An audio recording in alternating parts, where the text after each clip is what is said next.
What's up, guys? It's me, Lumos Theromax, and today I said, you know what, screw it. I'm not even gonna wind up bothering finishing some editing on this actually Superman video I'm working on. But instead, we're just gonna do a stream since one of the guys actually featured in this video, Boost, hit me up and said, "Yo, dude, where's the Theromax chill videos been?" So I said, screw it, let's record one. Speaking of which, we got Boost hanging out with us today. Go ahead and say some stuff, Boost. Hey, how y'all doing? Yeah, he's been an OG villain hanging out with us for quite some time, so glad to have him back on the channel, of course. And today we also have somebody who does a little bit of just work on the side to help out with the channel and everything. His name's Majin. He does some amazing art. If you get the chance, feel free to stop by the Discord server and check it out, man, because it's actually pretty dope. Oh yeah. Hell yeah. So that being said, we don't have anyone else hanging out with us. They all missed out. And Boost, why don't you go ahead and slap us with the first topic over here. All right, so we were speaking earlier, and I was gonna bring up: has anyone ever seen Ready Player One or read about it? Yeah, I actually haven't. Like, I've heard a bunch of people tell me like about it, but I haven't played. I haven't like watched it myself. So basically, it's this dystopia and everything, where a lot of bad things happen to the Earth and everything. But the main thing is that technology advanced so much, where everyone's just on the game, on the computers and everything, and that an in-game economy kind of runs the real-life economy. And it's kind of what have y'all heard about the Facebook metaverse? Yeah, the idea of where the metaverse is popping off with that. In that one, they had like a notorious guy who created it in the first place, and like the whole idea of what that metaverse was in that show, right? And that was like one of the main characters. He wound up dying like under weird circumstances, and everybody like studied him, right? Mm-hmm. So yeah, kind of like that. So I was like, if the metaverse ends up being a lot like Ready Player One, like, what do y'all think? Would y'all actually go into that world and kind of try to make money, kind of explore? Like, it's something else to the point where tomorrow, if it starts up and you complete like a mission in game, then you in real life you'll have like say $10 to $15 for completing that mission. Well, I mean, if theoretically in a digital existence, right? Mm-hmm. If that was any different than like say working on your keyboard to make like text documents, like at the end of the day you're just making money. If you have to go into a digital world to make that money, then like cool. Because look at the examples we already have today. Like I don't know if you played CSGO, but CSGO you get those loot boxes, and those loot boxes cost like real money. You can transfer and make sales and bids over the internet and all that. And then seeing the metaverse where it's kind of taken to an extreme where people literally are paying real life money to have digital land. Can you believe this? Oh, I mean, people will buy anything as long as there's value associated with it either way. Even if that never is the case, I mean, that property will still have value. People value things for different reasons and different justifications, and so I'll have no doubt that there will be an audience, even if it's not successful, who still like goes like all like 100% in on it. So I mean, yeah. And then we have NFTs that are kind of being a big part of the metaverse, as well as people are selling those online in there. And yeah, I mean, it's interesting. It's just I feel that it's kind of like a bubble that's just waiting to pop. Yeah, I mean, obviously NFTs, as well as like a lot of the weird like online currencies or like non-decentralized like currencies and stuff that are typically associated with those. Like, it gets kind of weird and complicated in that field. I'm not like a banking expert. I'm not anything along those lines. Y'all don't have to take my advice for it. I think that messing with those things can be good, just like any investment can be good, but like it can also backfire on you as well. It's high risk, high reward, and if you're willing to take that risk, then more power to you. But there is a I mean, or that reward, but like there can be unfortunate negatives to that, especially like on a very large scale. So I mean, it is what it is. Do your own research, find out whatever you want to believe about NFTs or cryptocurrency or whatever the case may be. Personally, I don't think it's for me, but if you think you can handle that kind of risk management, then go for it. Well, just one more thing to add before we, swap over. When are we gonna make our own NFTs? Oh yeah, get Theromax coin. Bro, I gotta work on my branding. Yeah. I gotta work on my branding, boys. Well, since we're on the topic of bubbles, did y'all hear about the warp bubble that they just recently created? Warp bubble go beyond. Yeah, that's some pretty wacky ass shit, bro. So we touched on this earlier, but how DARPA and NASA scientists accidentally created a warp bubble for their interstellar travels. What do you think about that? Stuff's crazy. We're gonna have Star Wars eventually. Yeah, that's like seriously some like Star Wars level shit though. Star Trek's a documentary instead of a series.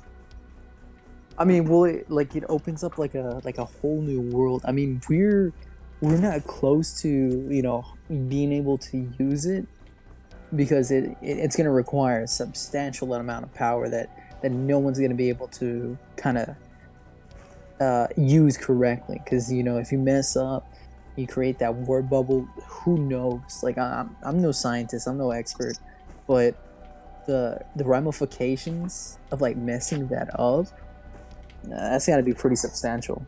Yeah. I think whenever it comes to fields and stuff like that, disrupting those can be definitely hazardous. I think it's going to be a while before we can actually actively utilize those things on any sort of vessel, let alone on active human living beings, human beings, let alone living humans. So I don't know. I'm curious to see where it'll go. Technology will always develop and change as time goes on, and everyone fears new things as they arrive. I think the important thing is that you just make sure that we don't go too ham or invest too much shit into something that may not be viable sometime this century. I mean, obviously, I hope it is, but, I mean, erring on the side of caution isn't the end of the universe in my eyes. So talking about caution, has everyone seen Spiderman 2? At least, I think it's Spiderman 2. The one with Dr. Octavius? Oh, hell yeah. Yes. I watched it recently, actually. Yeah, my wife watches that almost every night. I'm not even kidding. Okay, so you know how he tried to create a miniature sun? Yeah. China actually has an artificial sun? I mean, it wouldn't blow my mind by any means. Yeah, just recently, right now, superheated plasma reached 126 million degrees Fahrenheit for 17 minutes. And it's broken the record for longest sustained nuclear fusion. Damn. And talking about that power we need for for the warp drive, do you think there should be enough? Hearing this is just crazy. I'm sure there might be a literal equation you could look to find out. That could potentially be what we could do. I'm not gonna lie, but I don't know how viable necessarily combining those two ideas would necessarily be. I mean, if it works, dope, but we're just barely rare. It'll be another 20-30 years before we see them really tamper around with combining those ideas with other things in my eyes. Would be wacky as fuck though. So yeah, so on that artificial sun, they say that this reactor is expected to begin working in 2025, and it has the world's most powerful magnetic field, 280,000 times as strong as Earth's own. Dude, if this got out, just out and about, on some supervillain stuff, this is terrible. But on the scientific breakthrough, it's absolutely amazing to know we have something like this. Yeah. Because one of the things is that people always you know, the threat of the sun going out when we have an artificial sun now, but you know, it's just crazy that we've managed to harness the sun's power. Yeah, I think though we are, who knows, God, like how far away. I think creating some sort of idea of like a Dyson sphere, like on the far side of the star, I think would be our most viable way to really branch out and do really crazy shit. Once we ascertain the amount of materials to do shit, like in our solar system to a high degree, like Dyson spheres and stuff, even if it was on one side of the star, the amount of energy we could collect would be, oh, it'd be insane. It would be wild. Even if it wasn't even a big one. Even if we just had one the size of a continent, dude, the amount of energy we could create with that would just be infinite. That would be like crazy. It'd be infinite. At least due to our perceptions of what infinite is currently, yeah. Tell me if I'm like being a little bit like conspiracy, you know, style. But if we just like kind of discover, if we just kind of discovered like to create the warp driver, right? And like I said, we managed to harness the power of the sun. I feel like there's gonna be like a third thing here coming up, and this third thing is just gonna blow everyone's mind. I don't know what it's gonna be like, but you know, you gotta think of it. Our planet has managed to do both those two things in a sort of timetable. There's gotta be something coming up, something soon. Like, I don't know, maybe aliens, maybe. But I'm just saying, like, be on the lookout for what's happening next. Like I was saying earlier, I think that every generation has like massive leaps in technology, and you're kind of now at the forefront of what's happening in like the current day, especially with the information circuits that we all exist in. It's so much easier to find out about this like ever increasing, you know, crazy amount of shit just as a result of that, let alone like even just having access to basic things simply due to transportation. But like, I just if we ever do come across something that's out there that's beyond, I would be very interested in that. I know there's a lot of different oh man, I'm trying to think of what the term is called. I'm brain farting on it so hard. Oh no, there are a certain amount of steps that every like spacefaring or every spacefaring like race, or fuck, I cannot remember for the life of me what that is called. Let me look this shit up real quick. Take your time. Like theoretically, if they were to exist out there, in order to extend themselves so far within existence, they have to do a certain amount of base things to get to certain places, right? Mm-hmm. And I'll link this shit down low. And there's all sorts of shit you can look up on this. I think we're at the point where we're approaching like not casual, but we're getting there whenever it comes to space travel. And I don't know, man. In the next 70 years, with how much we're advancing, who knows? Maybe that's something we will come across simply because we're doing it so much more actively. Like, I don't know. Like, I have seen some pretty crazy stuff, I'll admit. I'm not going to sit here and tell you I'm like 100% that's canon fact, like, forever. There's definitely enough for me to ask questions, but I wouldn't mind seeing some, like, any, like, 100%, like, contact. That would be, like, insane to me. And if we saw that in my lifetime with those changes, I wouldn't be 100% mind blown, but I think it's going to be a while still. Dude, like talking about this, it's starting to make sense for us now. But like I was just reading about the brief window hypotheses. Yeah, it's a 9-step timeline.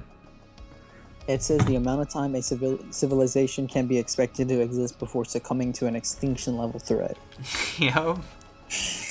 I just hope we don't get something like that. That window is wherever people believe that stops. Yeah. Whatever stage you think that stops at in that was it ladder? I can't remember what they used the terminology for that. Timeline. Yeah, the 9-step timeline. It's crazy that we have that, and then, you know, like I said, these two technological marvels, and then I don't know when it got passed, but we have the Space Force now. So you know, like you said, in the next 70 years, maybe less, maybe more. It might be the fact that we have a Space Force genuinely out of the idea that maybe there's something that they deemed it necessary to do that. I know it's kind of like a big meme that we had. Like, people tried to make a big meme out of like the whole Space Force thing, and I guess you can meme on it to a certain extent if you want. But like, if you genuinely look at like how terrifying things are moving, not just the United States, but like even other nations, let alone even like foreign adversaries beyond the borders of our like world, let alone our like just our country. Like, I don't think it's a bad thing to have that as something to prepare us, like by any means, for any kind of threat, foreign, whether it's to our country or world, you know. Because we have actually discovered. Now, you can count this or you don't have to count it. You know, I think for a large portion of people they will count it. But in space, we actually managed to find like a living specimen, and by specimen I mean like kind of like a bacteria kind of thing. But it's a living, you know, thing out in space. I mean, we've speculated really hardcore based on a variety of things that we've seen life on a ton of different planets. But the problem is that it's always just kind of like raw speculation and shit. So it's like good to see some like final clarification of us like actually getting one. Honestly, I'm a little bit worried about things to come if we do start heavily interacting with. Yeah, like foreign saucers and all that. Well, not flying saucers. More so, like you were saying, bacteria. Finding bacteria is not the end of the world until you find some sort of like foreign microbe or something along those lines that just has like a different physiology from whatever the hell, like everything we're used to. Like the only reason we're effective against any of the viruses or anything that we mess with here on our planet is because we're aware of that physiology, like 100%. Like we understand how they work and operate, and then use that against them. What's crazy is talking about viruses right now is that you specifically touched on this earlier, and I'm gonna let you segue, but you spoke about, you know, if we do get to space, how are we gonna deal with something that's a space disease versus how we're already dealing with a disease like maybe man-made, but you know, that we have on our own here. I don't know, man. That's a good fucking question, because we can't even manage to handle whatever is happening currently in the world. You know, we can't manage to hold off a plague on our planet that's like solely earthbound, let alone from some sort of foreign world or foreign place that may potentially be like uninteractable by us for a considerable amount of time. So like, I don't know, man. I think it would be really rough, and we'd probably make some tough decisions. As well as, I'm gonna touch on this one thing. You know, if people do go out in space and, you know, they run out of fuel, there's gotta be no way home. And, you know, I'll leave it on that for the most part, that going out there in exploration as well, as soon as we get there, uncharted territories, places you've never been, things that we maybe don't understand, you're gonna feel a lot like Peter Parker in No Way Home. Yeah, true. You'd be all sorts of fucking Peter Parker. Oh, yeah. Y'all ready to talk about Spider Guy? Yo, he was over here, man. Majin was waiting. He had been biding his time over here. Y'all hear that? I'm gonna go ahead and let y'all start, and then we can work around it. I don't know. Thoughts? I really liked Spider-Man. I think they really did a good job of trying to consolidate everything to do with his character, as well as like the meta narrative of all the other Spider-Men, unironically. You know, like, and they did a really good job on it, in my opinion. I'm pretty hyped for the movie. I like 8.59 out of 10. Yeah.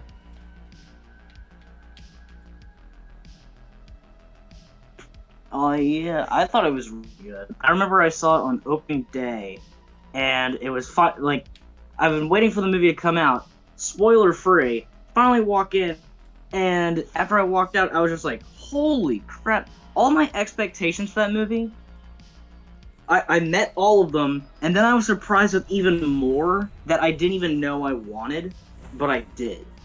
And a little bit salty. We didn't get no Bully Maguire, but fair. Yeah, they totally should have just had like a scene of like either the dance or a reference to the scene. Like the only time they only mentioned like Venom in Spider-Man 3 like once, I think. I think they said like he was like all I'm saying is all he had to do was literally just do the finger point thing to like somebody. That would have been the funniest damn shit, dude. I would have died listening to that. The My Back meme was lit. I'll give him that. But man, come on, this Bully Maguire. He's the funniest shit in the world, dude. I could laugh at that until the end of time. How about you, though, Boost? Yeah, what you got? That's the true movie. I thought the movie was really good. I thought it was real fun. My one thing is that like in the beginning, where like Spider-Man's like, or Peter Parker, Tom Holland was, I just want everyone to forget like I'm Spider-Man. He kept messing up the spell for Doctor Strange, and in my head I'm thinking, if Strange can go to this extent, why can't he just say, I wish that what's his name? What was the guy who said it? I wish nobody remembered what Mysterio said when he died. That's like all he had to do, in my opinion. And like the whole time, I was just like, well, no, because the spell exclusively worked on people, right? So they couldn't forget that what Mysterio said, right? They couldn't forget what Mysterio said. Like they can't. Yeah, No. He can't delete ideas from people outside of people. I thought that was the point.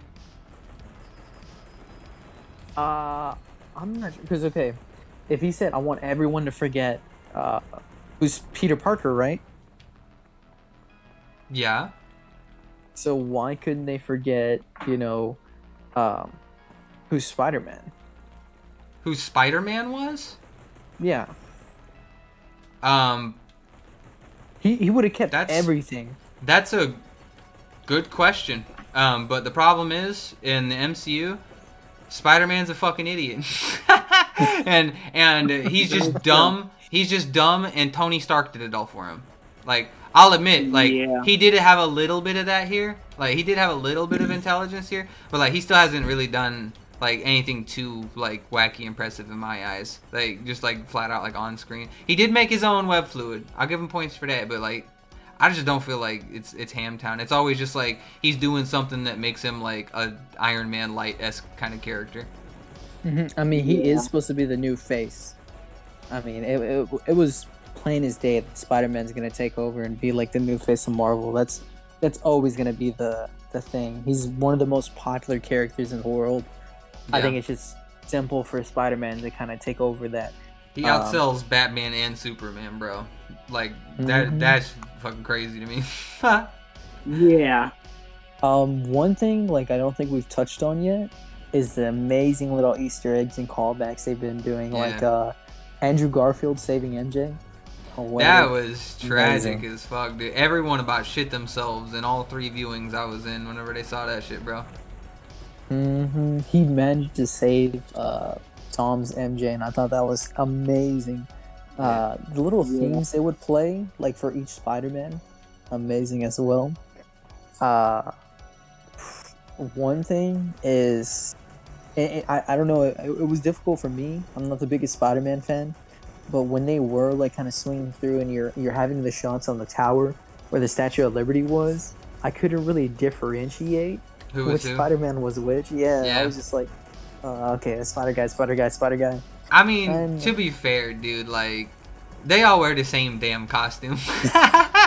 Like, they're all trying to play the same dude. Like, it's very frustrating, but, like, what would you have them do? Like, change their outfits or something and have them wear, like, shit they never wore before? On their mask. Yeah, like, I mean, I agree. I'm 100% on board that was the case, but, like, I just don't know how you solve that, unfortunately.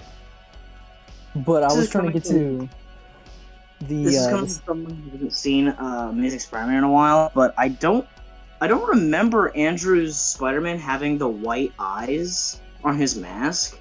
I only remember the orange ones. It's kind of weird that I didn't see the orange ones, but I haven't seen Amazing Spider-Man 2 in like years. I think the last time I saw any of the Amazing Spider-Mans was like when they came out in theaters, but I don't remember. Yeah, I couldn't tell you off the top of my head. I think they had to update some things as well as like kind of just copy and paste. What did y'all think about them trying to put? Yeah, what did y'all think about them trying to put the Captain America shield on the Statue of Liberty? That was pretty lit, actually. I knew that was happening before that because they foreshadowed that in a newspaper that I want to say it was like Jameson was reading. Mm-hmm. And I remember seeing that. I was like, no way. I saw it in Hawkeye, in the Hawkeye show. No, like towards the Spider-Man movie specifically, they like they say that, and I was like, oh, that's fucking crazy. What an homage to Captain America. That'd be cool to see. And like down the road, my wife said, holy shit, they really did. But my one thing is that like I felt that it would, and this is coming from a Cap fan, I felt like it was too much. You know, I felt that. I know that Captain America is like the living legend and everything, but I felt like it was too much to put now Cap's shield on the Statue of Liberty. Now that shield, you know, it's kind of tainted with that other Cap. That shield, you know. Okay, if Disney was gruesome, that's not even like his. Like that's in reference. That's not like the literal shield. That's just a reference to the original Captain America. Like I don't see that as a negative by any means. Well, okay, it's like Captain America stood for something, right? Yeah, and of course. he didn't like the way that the government was going already with I think it was Winter Soldier, when they were trying to kill everybody that was a threat, that was going to be a threat. And he's like, look, I don't like this, shut it down, get rid of it. And Fury's like, can't. And then all that other stuff started happening, and then you started having Captain America, who used to work for the government, fighting for the government, questioning the government.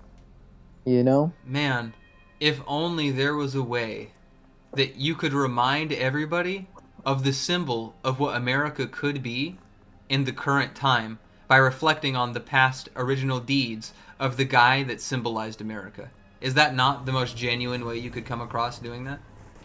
You could, or you could leave it be.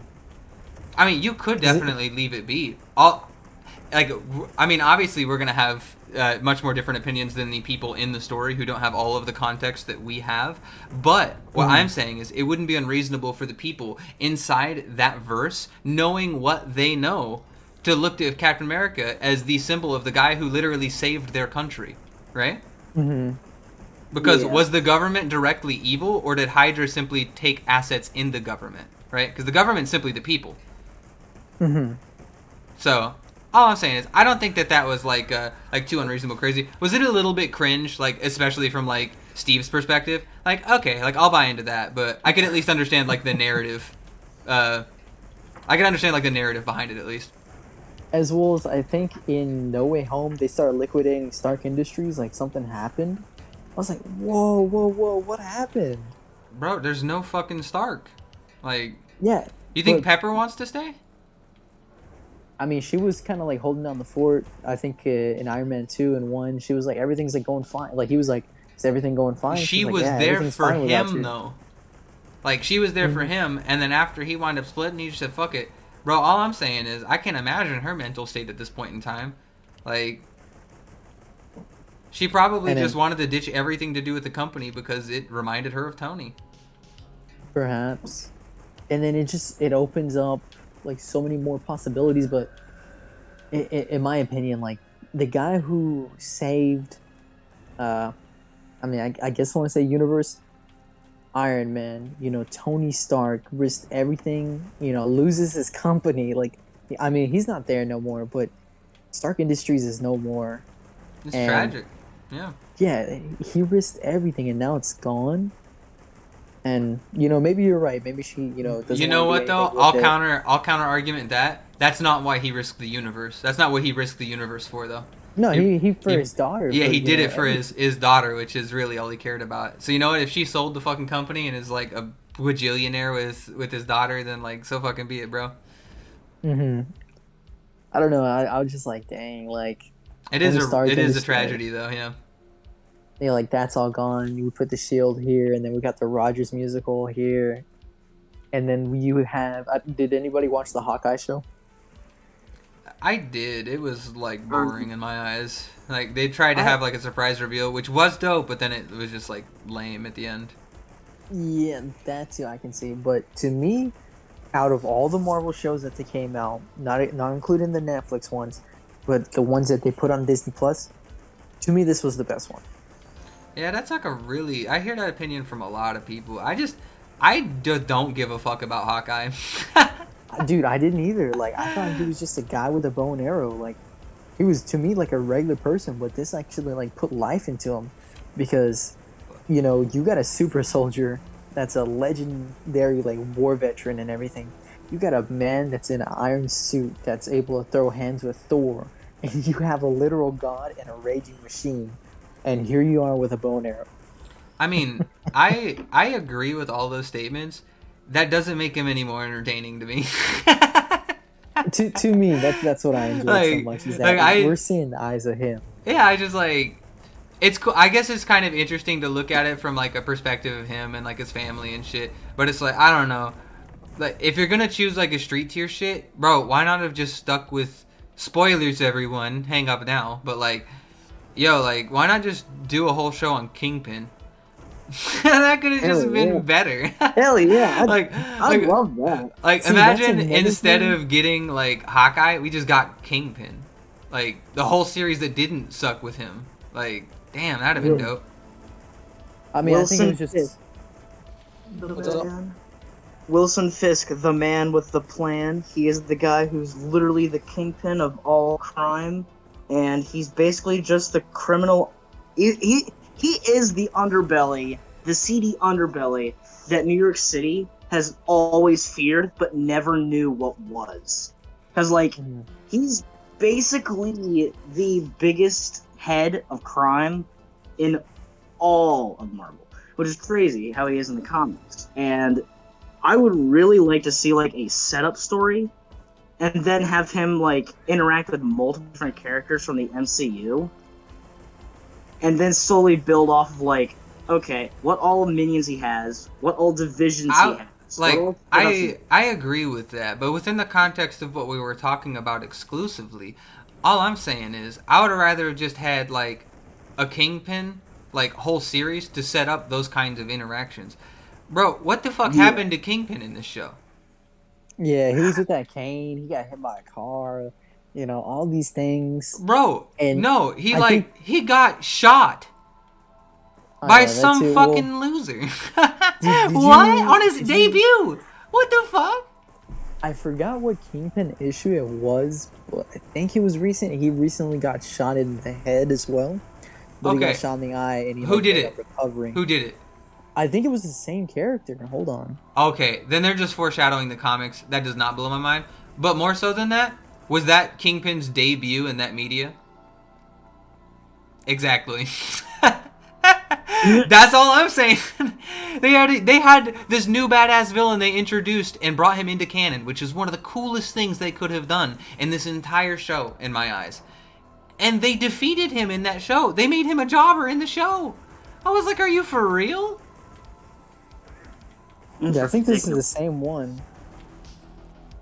The chick who's like his daughter, or yeah, Echo and Kingpin in Daredevil 15, 1998. Echo in recent years has become wildly relevant.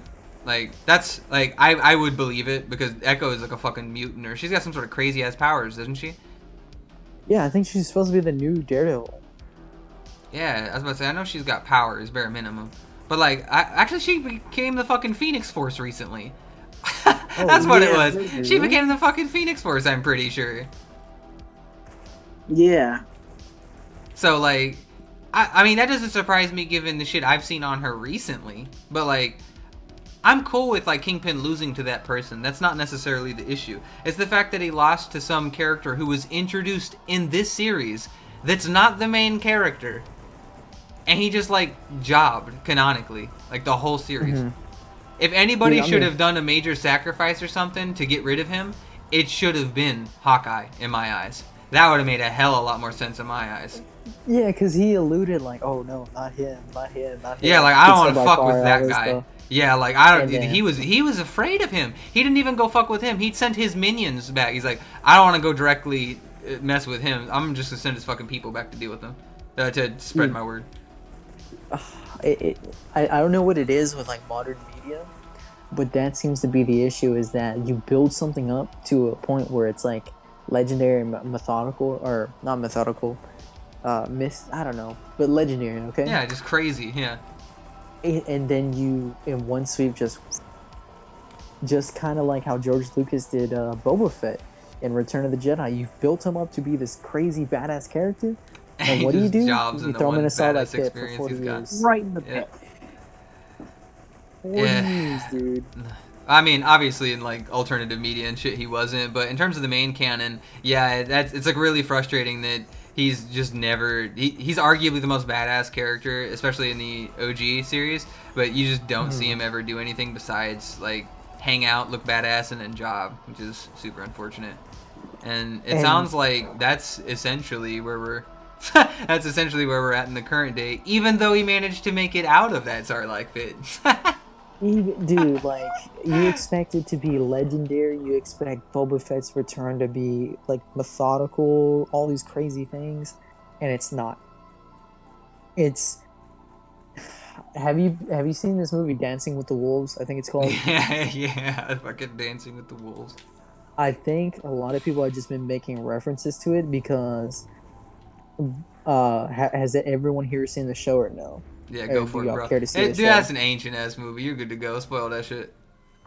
Okay, so I think it was... it's been a while, but this dude gets taken into a tribe, right?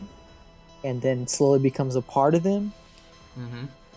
Now, I'm talking about Boba Fett here. No, but it's basically the same thing where you get introduced and then this character builds himself back up and they join the tribe and then they're part of them and then they want to change things for themselves, right? Yeah, it's the hero's redemption. Yeah, that's where we're at. We're on the hero's journey right now. And we're in the opening arc. Yep. That's Boba Fett right there. That's the book of Boba Fett. There is a sprinkle here and there, like referencing everything that's happened in his life.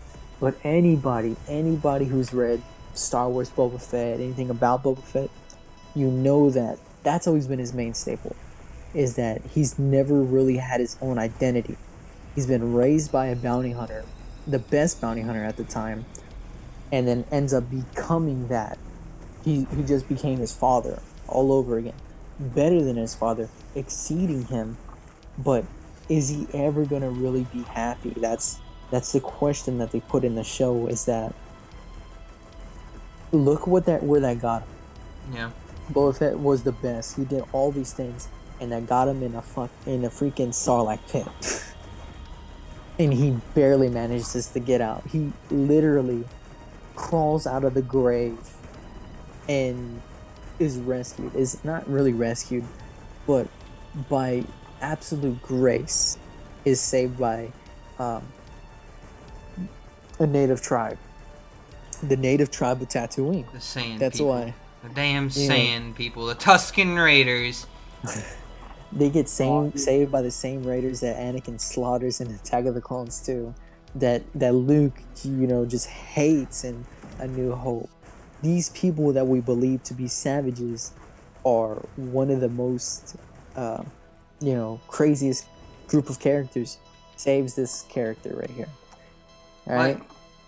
The thing about like the Tusken Raiders in general, or like the Sand People, whatever you want to refer to them to as, like there's a lot of really genuinely cool lore whenever it comes to them, and it's not something you'll ever see exposed in like common media. But if you've ever played like Knights of the Old Republic, either one, you come across some just crazy stuff. I mean, specifically in the first game, like the Tusken Raiders had been dealing with a fucking crate dragon, but is way fucking bigger than the loser ass one we got in The Mandalorian. This one was the biggest one they had ever seen because it had been absorbing dark side energies from a map that was doing some really wacky ass shit to an evil cosmic factory of doom. But like, there's so much lore with them that could be so amazing. It's a shame we just kind of got like a day in the life of them versus like any of their cool shit. As well as like you're saying, like the lore and everything. There's been a lot explored, as well as have y'all seen the movie Dune? I have not. I actually used to watch a lot of Dune back in the day. I didn't watch the new one because everyone I heard who had like messed with any of the Dune franchise said it was like the most garbage thing ever, in comparison to the books and stuff. So I haven't. I don't know like the actual quality of the show. Just that it's not the most accurate thing in the universe to the source material. So way back in the day, Star Wars, Episode 4, A New Hope. George Lucas read a lot of Dune, read a lot of like different sci-fi novels and all that. And just now, it's finally doing the crossover that basically Tatooine was like Dune, where instead of it just being all desert and sand, it was filled with water and all that until like the Great Drought came. Yeah. So it really made that big jump there as well to kind of make that reference and connection. As well as Boba Fett, the character, the kind of... If you watch this show expecting, the badass, legendary bounty hunter Boba Fett, that's not him. That's not him anymore. He's not that guy anymore. It likes to show you and kind of tell you, if you're expecting that, like, don't hold your breath. He's changed. I think it's actually going to be that way. I think we're just on the opening arc of the show. And I think that unlike, say for example, like The Mandalorian, where they were building his legacy, unfortunately with Bobo, he's got to repair his legacy. Because his ass jobbed like a motherfucker the last time he was free. But, as you said earlier, it gave him a lot of time to think. And so he did, and he come out and he's swinging. But he's just trying to ascertain and figure out what the fuck makes him happy so he can make those hard decisions down the road and prove that legendary down the way.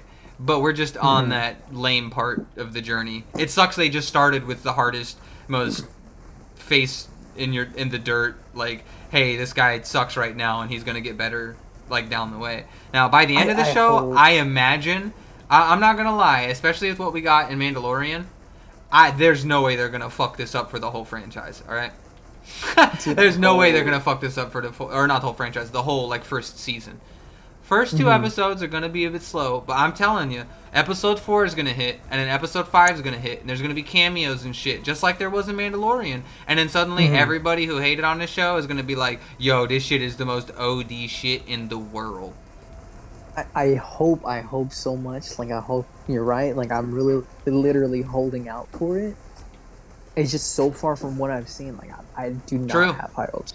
No, I agree in the fact that as of now, like what we're getting, it's pretty suspect. That's fair. But like in the context of just media in general, of like a tie-in show or anything like that, this is typically how this shit works out in my eyes. Like if they're a pre-mentioned character who like just left off in like a really negative way or bad way. So I've got low hopes. Or I've got low expectations, but high hopes, bro. That's the best way to do it whenever it comes to this shit. Same. Like, I love that they're bringing in so many other things, as well as they're just really focusing on Boba Fett. Because if you look back to The Mandalorian, there were some slow times here and there, but they're just trying to get it off the ground. Like, to this day, even though, like I say, I'm a big Boba Fett fan, to this day, one of my favorite Star Wars media is the episode where he's ferrying the frog lady and they encounter that planet, that frost planet, the ice planet, with those giant spiders. Yeah, that shit was wacky. To me, that's Star Wars at its core, because this lady really ordered an Uber and he got chased by the cops and now he crashed and she's just trying to get home. That's Star Wars right there to me. Not, the Force, all these crazy things. It's the people right there. It's the Uncle Owens on Beru's that make Star Wars what it is. At least in my opinion. I don't know, like, the way I'm looking at it is, they just... I don't know when Hollywood will find out no one gives a fuck about entering the psyche and position of what a character is, and it's like, okay, you can do that in healthy ways, but like, bro, you're driving the point so fucking hard that you're making the show not as enjoyable as it should be. Like, yeah, like the way you described this to me, whenever you released the trailer, this is not that. Like, this is just not what like, or this isn't even like The Mandalorian. And I'll tell you flat out, I've got some pretty hot takes. I thought most of The Mandalorian was like fucking boring.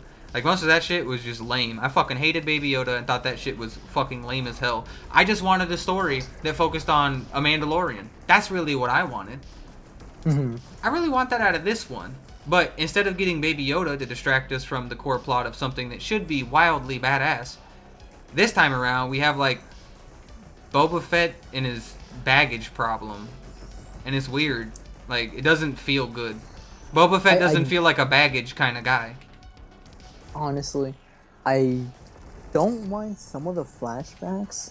I just don't like some of the disrespectful things that they do. Like, I don't know if you remember, but that lizard scene where it like ran into his brain, and like he just like went on that acid trip. Like he was like in a party and shit, and then he goes and like he's kind of visioning that tree by itself in that water. Like he's back on Camino. And that branch was really kind of, like I said earlier, that was like his like family right there. That was Django. That was his family tree that he's literally branching off of. Yeah, a lot of symbolism there. Yeah, and it was so easy to catch on, and like you see this. But then in today's episode that came out today, it goes back to one day that Boba Fett was just chilling and he sees his dad leave. I don't know if that's supposed to show that Boba Fett led a very lonely life, that he was always by himself on Camino, or anything like that, but like, dude, what? When we saw in Attack of the Clones how Django literally was with his son and like showed him things, you know? Like, and like I said, it's a lot of emotional baggage. And I think that's why a lot of people are disconnected or disconcerted with how this is going, is because nobody has ever looked at him as an emotional person or giving a fuck about emotions, right? He was always this cold, ruthless fucking murderer, or bounty hunter, either way you look at it, because sometimes it is dead or alive. And he would do anything to get his goal and was considered arguably the greatest in the galaxy. So like, looking at him from a completely different perspective of this guy who was a kid who never really got the attention of his dad and was neglected to the point to where he was just thrown into a room. I read the whole fucking Boba Fett franchise of him being a kid. He fucking hated it. He loved every second with his father. And then by the time he wasn't even, I can't even remember, was it 10 or something like that? When Django died? Yeah. It was like it's not confirmed whether it's like 10 or like 13. It's somewhere in there. I want to say that Legends book specifies. Obviously, it's Legends, so it wouldn't be as qualificative here. But either way, like, it's just, you can do that. It hurts everyone's image of what he is and represents, I guess, and it's a rough transition.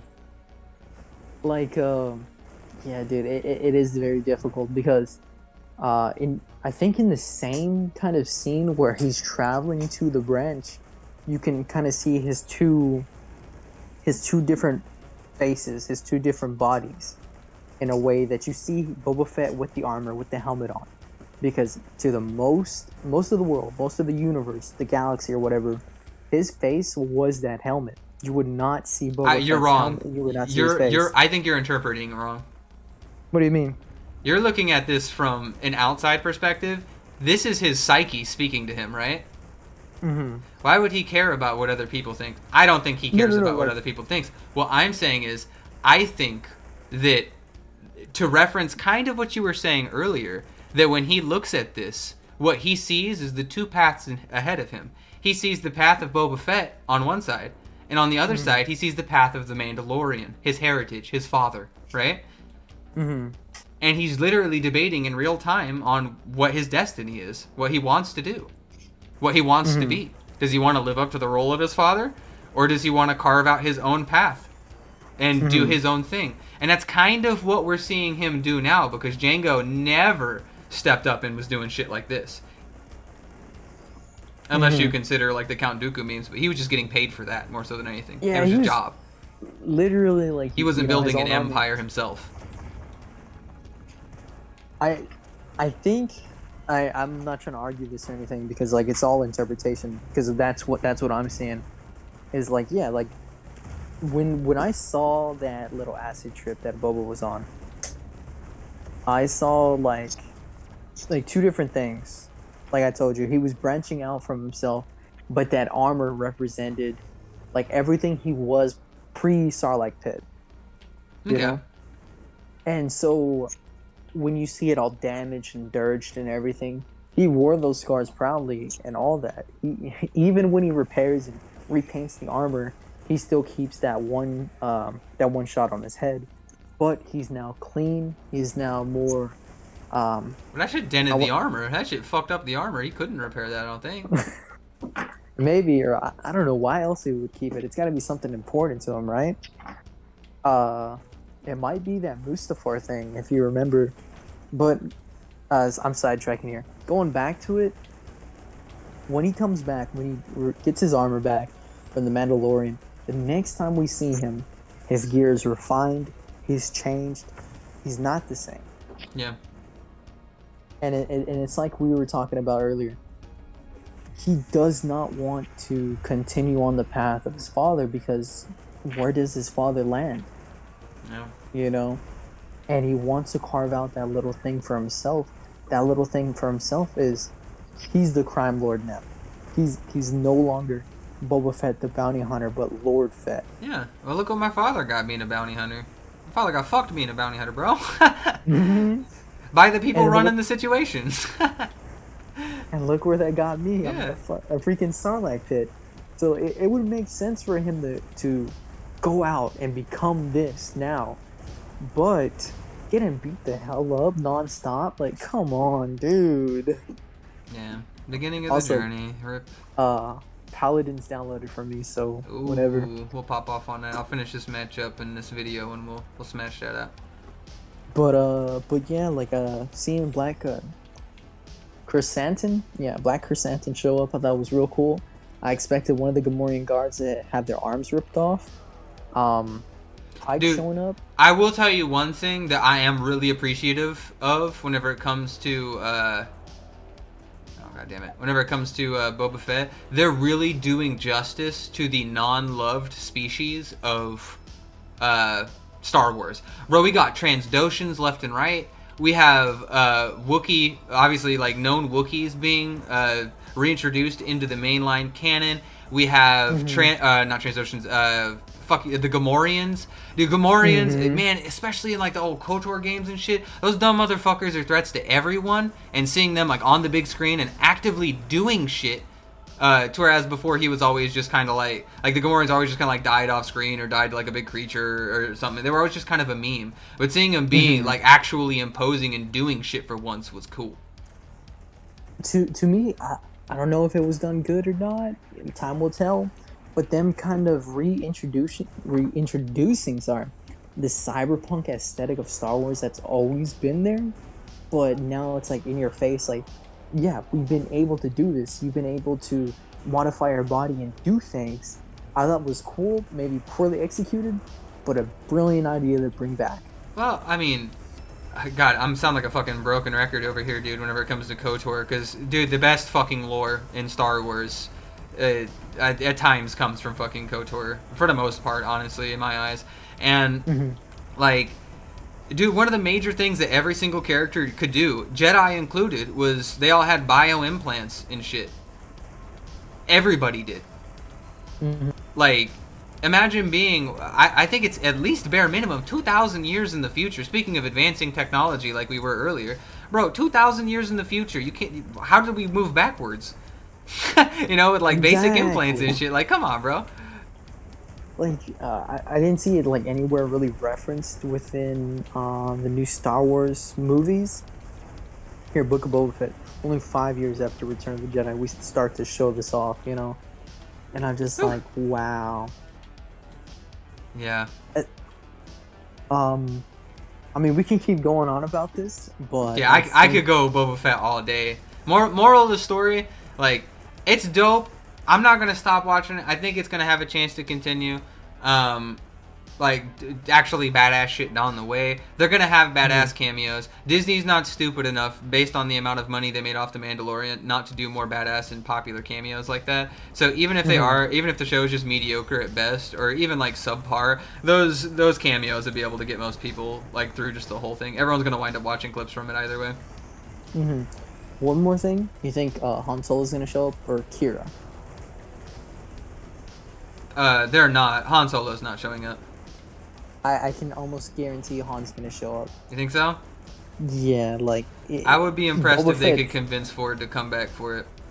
Okay, talking about Ford, dude, he has not made like the big money that he used to make by doing Star Wars films. Do you want to know why? He killed off his biggest character, dude. Well, no, because he's a Star Wars character. He doesn't have to do films anymore. He's fucking rich. He's Harrison Ford, bro. He's like a superstar. Like he was in Star Wars and in like everything else. Like he's fucking massive.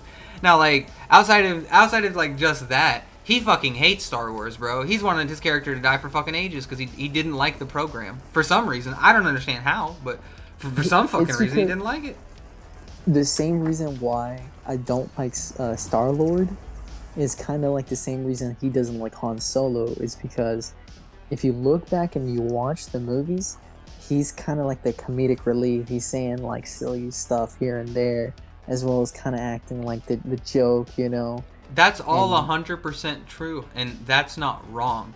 But and that's why he didn't like him. He said it. That's what makes him popular. Like that's what makes that character popular. He's arguably outside of Luke, Vader, and Palpatine, he's probably the most popular Star Wars character. Do you agree? Oh, hands down, easily. I think everybody, dude. I mean, you might be able to argue like Anakin or Obi-Wan and Yoda. Like those would be the only other ones that I would see in a general range. But like Han is definitely up there. Anybody when they were a little kid, in the 70s, 80s, or whatever, when you saw Han Solo, you're like, man, I want to be like him. He's kind of like the definition of a swashbuckler in space. You know, he's the gunslinger. He's the old Western guy. He fulfills so many roles in Star Wars. It's kind of crazy if you try to break it down, you know? Yeah, no, I'm 100%. I wouldn't mind if he would be.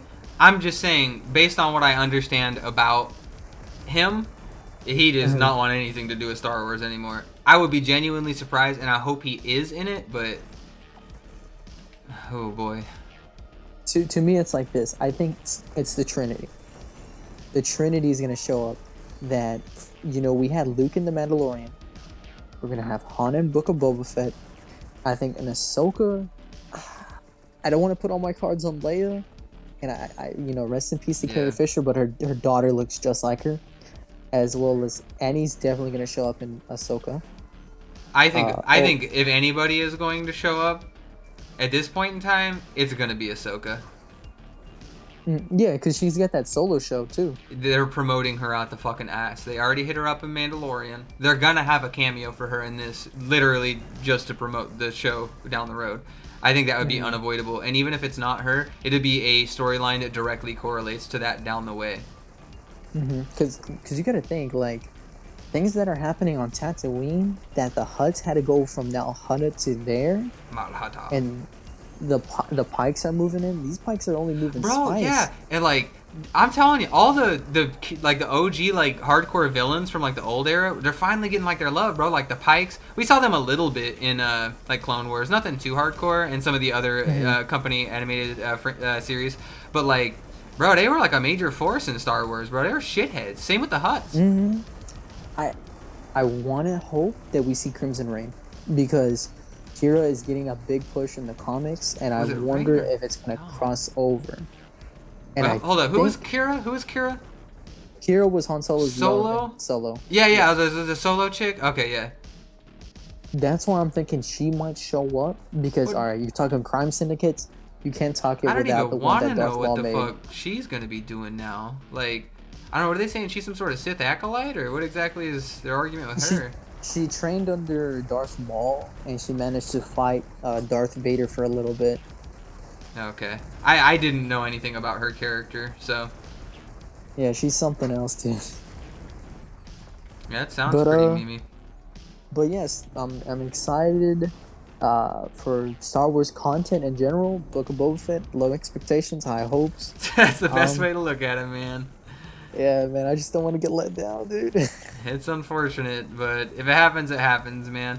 I'm so used to being let down by products that I'm super excited for. I mean, look how Green Lantern went, ladies and gentlemen. That's all I'm saying. Oh god.